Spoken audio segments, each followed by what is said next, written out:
لالچ گناہ کی جڑ ہے اور گناہ کی مزدوری موت ہے۔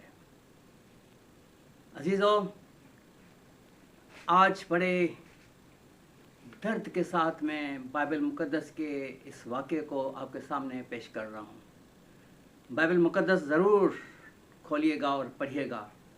سلاطین کی پہلی کتاب، پرانا نامہ سلاطین کی پہلی کتاب، اس کے 21واں باب، اس کا ضرور مطالعہ کریں اور پھر میرے اس پیغام کو بھی اپنے سامنے رکھیں۔ سورج بڑی آب و تاب کے ساتھ نبوت کے تکستان پر چمک رہا تھا۔ ہر شاخ ارغوانی مائل پھلوں سے لدی ہوئی تھی اور موسم گرما کی ہوا میں جھوم رہی تھی۔ نبوت کے لیے فصل موسم سرما میں ایک اچھے خاصے سرمایہ یعنی آمدنی کا باعث بنے گی۔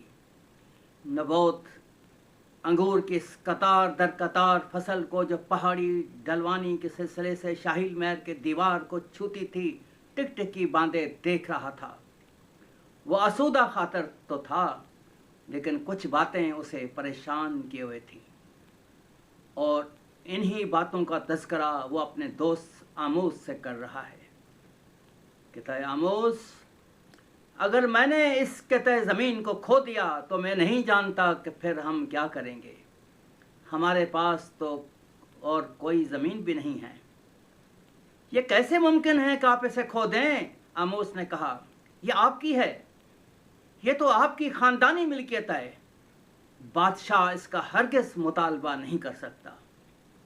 نبوت نے کہا، بادشاہ نے تو اس کا مطالبہ کر دیا ہے، اور اس نے مجھے اس کی قیمت یا پھر اس کے عوض شہر سے باہر زمین دینے کی پیشکش کی ہے، لیکن میں نے انکار کر دیا ہے۔ پھر اس نے کیا کہا؟ آموس نے پوچھا۔ کچھ نہیں، اور وہ یہ کہہ کر چل دیا، لیکن میرے خیال میں وہ اسی پر اکتفا نہیں کرے گا۔ جب بادشاہ کو کوئی چاہیے یا کوئی اس کی ضرورت ہو، اس کی خواہش ہو، تو پھر کیا ہوگا؟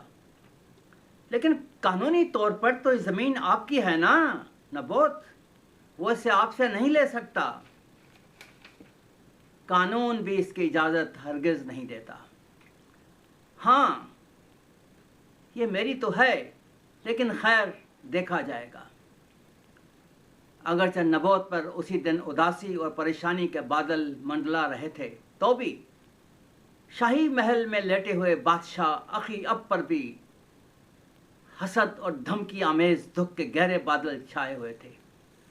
بے شک کمرہ تو روشن اور ہوادار تھا اور ہوا بھی چل رہی تھی، لیکن بادشاہ کا دم گھٹ رہا تھا، روح آزردہ حال تھی۔ آخرکار اس نے کھانا کھانے سے بھی انکار کر دیا اور بستر پر لیٹ کر اپنا منہ دیوار کی طرف پھیر لیا، اور اس کے بعد وہ اچانک ملکہ اور خادموں پر ٹوٹ پڑا، مگر بعد ازاں بستر پر خیالوں کی دنیا میں کھو گیا۔ کیوں یہ احمق کس معمولی قطع زمین سے چمٹا ہوا ہے، جبکہ میں اسے خاصی رقم دینے کو تیار ہوں؟ پھر مجھے اس کی ضرورت بھی ہے۔ میں شاہی باغ کو بڑھانا، اس زمین کو ترکاری کا باغ بنانا چاہتا ہوں۔ نبوت کو مجھ جیسے بادشاہ کے منصوبے کو خراب کرنے کی جرأت کیسے ہوئی؟ کیوں؟ یہ تو سراسر غداری ہے۔ بادشاہ پر مسلسل اداسی اور آزردگی کے بادل سیاہ سے سیاہ تر ہوتے جاتے تھے۔ اف، بادشاہ سوچ رہا ہے کوئی نہ کوئی راستہ نکلنا چاہیے۔ بادشاہ خود کلامی کے انداز میں جملہ دہرا رہا تھا کہ کوئی نہ کوئی راستہ نکلنا چاہیے، تو اسی اثنا میں ملکہ اندر آئی اور بات کاٹتے ہوئی کہا کہ ہاں، ایک راستہ ہے۔ وہ بادشاہ کی آزردہ مزاج سے ناراض تھی، اس لیے وہ بادشاہ سے غیر مناسب لہجے میں مخاطب ہوئی۔ اسرائیل کے تخت پر یہی تیری حکومت ہے؟ اٹھ روٹی کھا اور اپنا دل بہلا، میں تجھ کو ہر قیمت پر یہ پاکستان حاصل کر کے دوں گی۔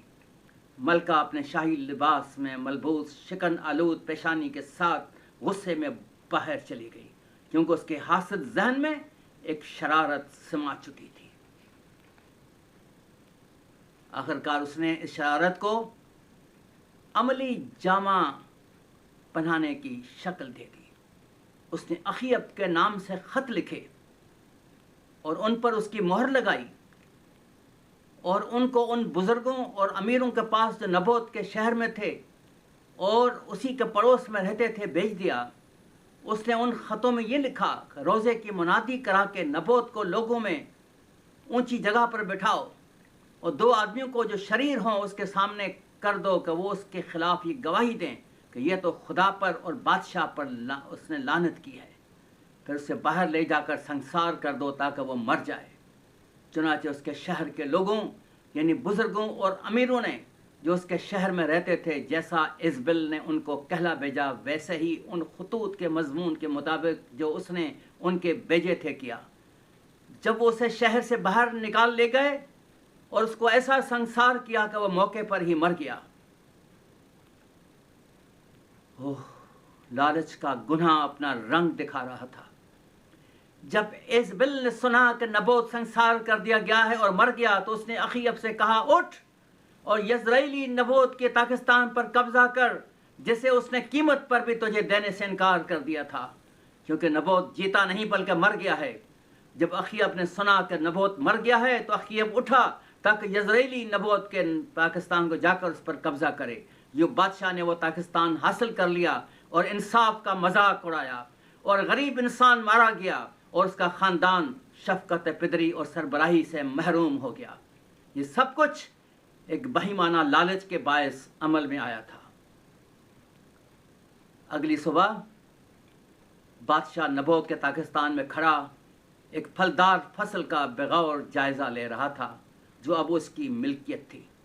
اب تو اس کے چہرے پر تسلی بخش شادمانی تھی لیکن یکدم اس کے چہرے سے مسکراہٹ جاتی رہی جب اس نے خدا کے نبی ایلیا کو اپنے طرف آتے دیکھا. اور اخیب نے ایلیا سے کہا اے میرے دشمن کیا میں تجھے مل گیا؟ اس نے جواب دیا کہ تو مجھے مل گیا اس لیے کہ تو نے خداوند کے حضور بدی کرنے کے لیے اپنے آپ کو بیچ ڈالا ہے.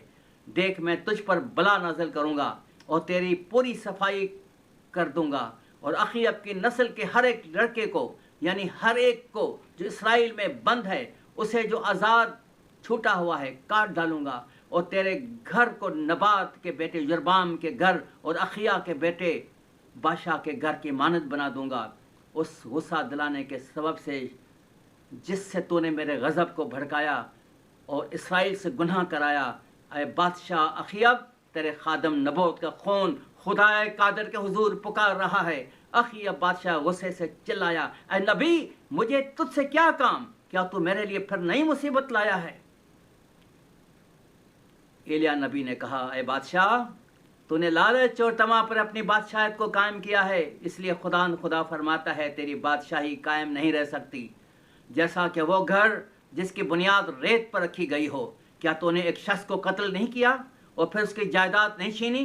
اور خداوند نے ایزبل کے حق میں بھی یہ فرمایا کہ یزرائیل کی فصیل کے پاس کتے ایزبل کو کھائیں گے. اخیب کا جو کوئی شہر میں مرے گا اسے کتے کھائیں گے اور جو میدان میں مرے گا اسے ہوا کے پرندے چٹ کر جائیں گے کیونکہ اخیب کی مانند کوئی نہیں ہوا جس نے خداوند کے حضور بدی کرنے کے لیے اپنے آپ کو بیچ ڈالا تھا جسے اس کی بیوی ایزبل ابھارا کرتی تھی. چنانچہ ایسا ہی ہوا. کچھ وقت گزر جانے کے بعد بادشاہ اخیب لڑائی میں مارا گیا. اس کی بادشاہت دوسرے کے ہاتھ میں آ گئی اور وقت آنے پر ایزبل کو بھی اس کے گناہ کے بھرپور سزا ملی. اسے مکان سے نیچے گرا کر ہلاک کر دیا گیا. کتوں نے اس کا گوشت نوچ نوچ کر کھایا. لالچ گناہ کی جڑ ہے اور گناہ کی مزدوری موت ہے. عزیزو پھر پڑھیے گا پہلا سلاطین 21واں باب اور ذرا اپنے آپ کو بھی ہم دیکھیں. کم بحیثیت ایماندار کے کلیسیا کے خادم کے ہم کس طرح سے چل رہے ہیں. خدا را اپنے آپ کو آزمائیں, اپنے آپ کو جانچیں اور دیکھیں کہیں ہم بھی ایسی لالچ میں تو نہیں پڑے ہوئے ہیں. خداوند ہم سب کو برکت بخشے. آمین.